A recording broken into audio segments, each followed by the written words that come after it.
good weekend for us. Looking forward to the next one. A lot of things that we saw. I think last time I talked to you guys, confirming a little bit, watching film, some things we can do, and then do better. And then there are other things that I thought were a little bit better than I imagined. So not as bad as I thought, and not as great as I thought too. So looking forward to getting the next one and getting out to Fresno, and so it's going to be a lot of fun. A lot of our guys are from California, so we're expecting a large following there, and looking forward to the game. So, any questions? You've talked all season about wanting to see the team you see in practice actually put it on the field. Was Saturday's performance that level? That was a lot of what we saw, but I think there's we were up 41-6, and just a little disappointed in the last two drives in our defense, because those are guys, although they're guys getting those reps at the end of the game, they're guys that see some time in games, and so I'd like to see them respond better. And we talked about that as a coaching staff, but it's good to be picky when you win, and get some things going. And right now we a lot more confident than we were last week, so we try to ride this wave a little bit more. But talked about it before. Confidence comes from being, from having optimism, but also from preparing well. So looking forward to a great week of preparation. Is there some sort of identity, when you talked about that all season, that you can take from that game, or is it still, you're still searching for that? No, there's some good things to work on, but yeah, we're still looking to get better, and so the theme will still be the same, and still prepare the same, and it worked last week, so let's do it again this week, and maybe amp it up a little bit more, and try to have as perfect game as we can. That's what you try to do every week. It seems like whenever KJ, and this is not just this year, but just in years past, when he's come in, he's been able to get chunks of yardage. What do you see from his game that's allowing that for him? Well, I think he's, he works really hard, studying film and also trying to perfect his craft. And there's things that we saw in him that we liked with his abilities and his instincts as a running back. And a lot of that comes from him. His father was a big-time player, and grew up understanding the game, and he's named after his pops. And so I imagine he plays a similar way, maybe a little bit faster. I can tell Kalen that, but he's got a great feel for the game, and what's underrated about him is his ability to pass protect. He does all things right, and it was good to have him back, and hopefully we can get him back soon. And what is his status? Is he? It's not season ending, and so we'll go day by day right now and just kind of wait and see what happens with him. And there's a chance he could play, this week, and if not, then we'll wait and see what happens after that. Were there any other season-ending injuries? Yeah, Grant Jones is done for the year. It's unfortunate. He's started to really come along well, especially that linebacker position, and made a lot of plays for us. And just sad to see him end this way, but he'll be having surgery soon. And then Fred Warner's still wait and see as well. So, we're still a chance for Fred and for KJ to play. Did the mood change at all from the team coming back to practice today after a win? You know what? That it was a lot the same. Our guys have always worked hard coming back on Monday, and I don't know if it's just having that day off and being able to, whether it's go to church or have some time off to just reflect on things. They've always been consistent, working hard every Monday, and players have worked hard. Coaches did a great job last week, and it was a great day for us today too. So hopefully we can keep this team running.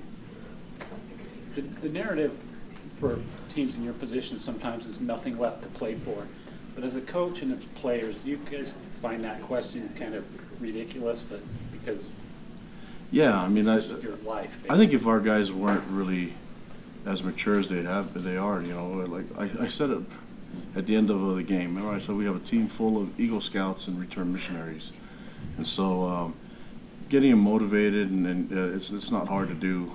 These guys take over it, and they understand the issues and the losses that we were part of, but they understand there's a way to fight back from it. And adversity is really nothing new to them, So, yeah, this is one win. We're looking to get the next one, but we're happy that it happened, that we were able to put it together. But just looking forward to the next one, the next opportunity. I'm thankful that we have that too. How are Chris Wilcox and Trey Green able to step up with Troy Warner being out? Can you assess their play? Yeah, Chris did really well, and Trey, they got a lot of reps in there, but I think that Chris played exceptionally well. Did some really good things with his technique. He's still young, you know, being a true sophomore. Trey is still new to the program, but he's understanding the technique and fundamentals that we're trying to teach him.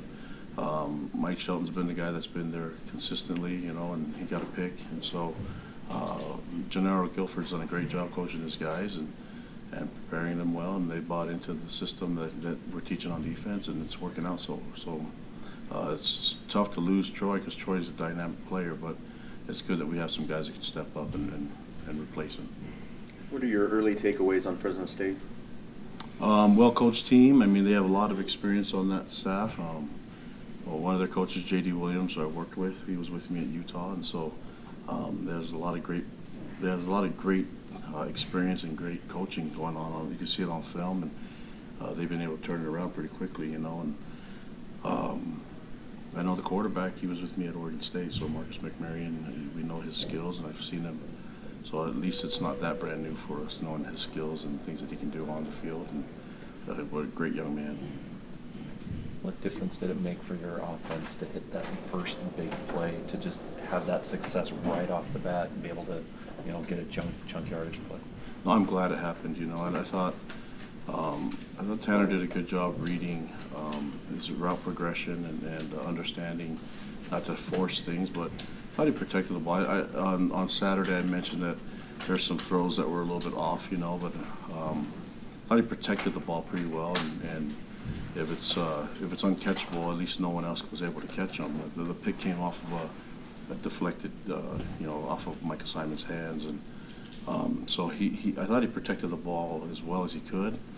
Maybe a little bit really conservative on some of his throws so that no one else could catch it, but I appreciate him trying to think of the team first more than anything. But the deep balls, I mean, it was there, and he was able to read it and connect on a lot of them. And that first play, I mean, whether it worked or not, I think defensively it kind of shocks you a little bit if they're willing to just do whatever, you know, and that's part of what we talked about, being aggressive that week. Fresno was 1-11 last year, and obviously this year they're much improved. What does that say about the nature of college football and just how, you know, well, yeah, I mean, turn it around quickly? Yeah, and things can turn around real quickly. You said, I mean, look at Michigan State last year to this year, and even the year before that. You know, you look at a lot of different programs that have kind of gone through it, and as a coach, I'm the guy that's going to say, just be consistent and give the coaches some time. You know, give the head coach some time to make it work and establish their culture. But you know, it's an impatient world, and we get it sometimes. That's the profession. So just got to live with it and keep working as hard as you can. Did you play against Fresno as a player? I did. In '98, I think we went there and lost, you know, and I guess I didn't block well enough in that game. I can say they didn't throw me the ball enough, but yeah, if I would have ran the ball, it would have been more successful. But if you ask me more about that, I don't have a great memory. So I think in '94 we went down there too when I was a freshman. We won that game. So I think someone's going to check. Someone will Google it and check it out. Yeah. Now that Gary stepped down at Oregon State, has he had more time to talk to you, and have you consulted with him much now? No, I keep in touch with all those guys. So like Kyle and Gary are friends of mine, and Norm Chow. I mean, all these guys are available, and we with technology nowadays, you can text and keep in touch with everybody. You know, so those friendships were there before the season even started, and you know, so we're always going to lean on each other. I think there's a good fraternity of coaches that keep in touch, and you know, I talked to Coach Brennan yesterday, you know, last night, and just you're always going to keep in touch and see if there's any advice you can get from others. But I think we have a lot of guys that know what's going on here, and if I have any questions, I can just ask any random fan. Last couple questions. Ted Ford's a Fresno State alum. You're a BYU alum, of course. Mm-hmm. Do you think it's important for a head coach of a program to have that kind of connection to a program? I mean, I think it's different. It's unique. You know, me being here and playing here, and our coaches being through it. It's just when you recruit, especially, you lived it, so it's easier for you to tell it, you know. And we all became better because of the schools that we were into, and we kind of went through that transition from a young man to an adult. So you're always going to remember that place. It's always going to be great memories, and because you made that move. But when it all comes down to it, as for coaches, yeah, you love being back where it started, basically. But this is about the players and about, you know, our program, and our players worked extremely hard for this win last week, and our coaches did a great job preparing them. So those guys did a great job. Me as a head coach being back, my old stomping grounds, it doesn't do much for me. I mean, I get the same feeling when I go back to good steakhouses that I've had great food at. So. Can you attribute the injuries to any one factor, or just the? No, I think so.